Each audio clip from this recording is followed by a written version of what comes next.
Estructura del sistema colonial y sus instituciones. ¿Sabes cómo era la estructura del gobierno durante la época colonial? Les saluda Carmen Ramírez. En esta ocasión hablaremos acerca de la estructura político, económico y social que influyeron en las formas de gobierno durante la época colonial.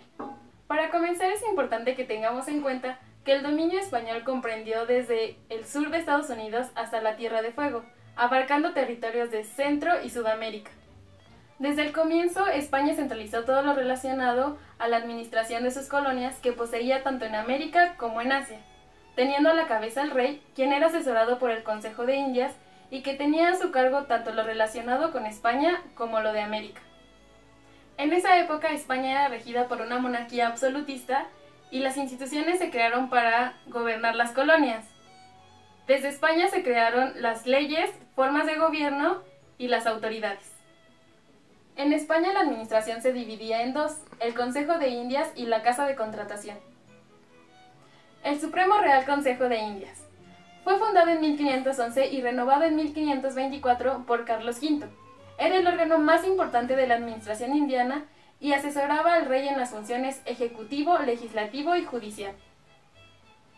Las leyes y mandatos del Consejo de Indias se llamaban cédulas profesionales. Esta institución desapareció con el ascenso de los Borbones. La Casa de Contratación de Sevilla. Dependía del Real Consejo de Indias y fue fundada en 1503. Se estableció en Sevilla. Se encargaba de los asuntos relacionados del comercio entre España y sus colonias, así como de las exportaciones e importaciones. Asimismo, se encargaba de elaborar los mapas de los nuevos territorios y tenía facultades judiciales para decidir sobre los pleitos relacionados con la actividad comercial. Las principales instituciones administrativas de América son: las gobernaciones. Estaban conformadas por la unión de varias ciudades y estaban a cargo de un gobernador que ejercía funciones administrativas y políticas.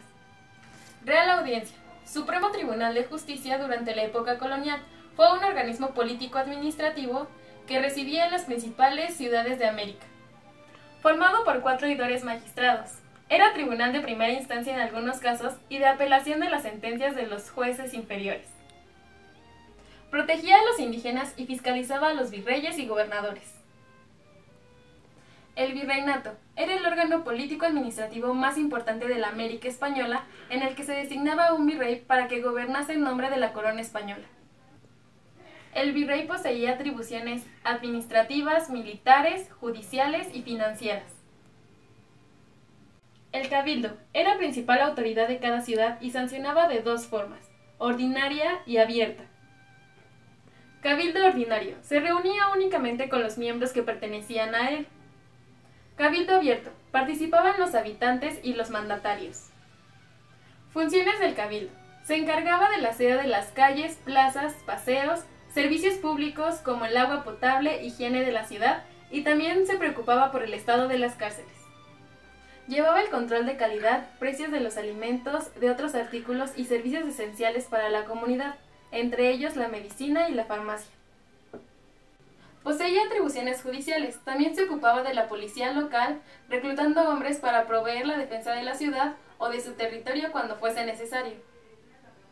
Dictaba normas para la edificación, inspeccionar y controlar los hospitales, el estado de los caminos, el culto público divino, el abastecimiento local y el precio de los productos esenciales. ¿Y qué hay de la economía en la época colonial? La minería. El principal producto de explotación fue el oro, y durante el siglo XVI y buena parte del XVII fue el principal producto de exportación hacia la metrópoli. La extracción del oro se llevó a cabo mediante la utilización de mano de obra indígena y el sistema de encomienda. La plata constituyó otro metal de extracción en México y Potosí. El comercio colonial se divide en metrópoli comercial, el cual fue debilitado por el contrabando y la incursión de los piratas. Se basó en el sistema de flotas y galeones. Comercio intercolonial, el cual fue conformado por el tráfico de mercancías entre México y Perú y que aumentó en el siglo XVII. El control del comercio estaba a cargo de la Casa de Contratación de Sevilla. Los únicos puertos autorizados para el comercio fueron Sevilla y Cádiz en España, La Habana, Veracruz, Portobelo y Cartagena en América. ¿Cómo se dividía la sociedad en estos tiempos? Las instituciones socioeconómicas de la colonia. Primero, el indígena, para retribuir a los españoles, tenía que trabajar, sistema que adoptó las siguientes formas. Encomienda era una de las formas más comunes en la cual un grupo indígena quedaba a cargo de un español, quien lo culturizaba y evangelizaba a cambio de trabajo.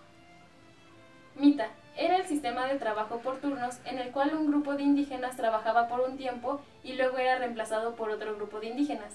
Era un trabajo con salario. Los resguardos fueron tierras que la corona española otorgó a los indígenas para que fueran trabajadas y explotadas por las comunidades. Las tierras no eran trazables y los indígenas poseían cierta autonomía para manejar sus asuntos. La sociedad colonial era de tipo estamental, es decir, había separación jurídica y de nacimiento entre los grupos sociales. Una persona nacida esclava no podía dejar de serlo nunca, y sus hijos heredaban esta misma condición social. La pirámide social estaba conformada en primera instancia por los españoles, es decir, virreyes, gobernadores, presidentes, oidores de la audiencia, obispos, curas de parroquias importantes y superiores de las comunidades religiosas, funcionarios y comerciantes de la corona. Abajo, criollos, es decir, encomenderos y hacendados con acceso a cargos de cabildos. Podrían ingresar a las comunidades religiosas y estar al frente de las parroquias. Después, mestizos, mulatos y zambos. Entre ellos se encontraban peones agrícolas, artesanos, carpinteros y albañiles. Posteriormente los indios, encomendados a los españoles y criollos, o en resguardos que suministraban trabajadores para minas y haciendas. Finalmente negros, que eran esclavos que trabajaban en las minas y poblaciones. Pero, ¿por qué es importante saber sobre esta época?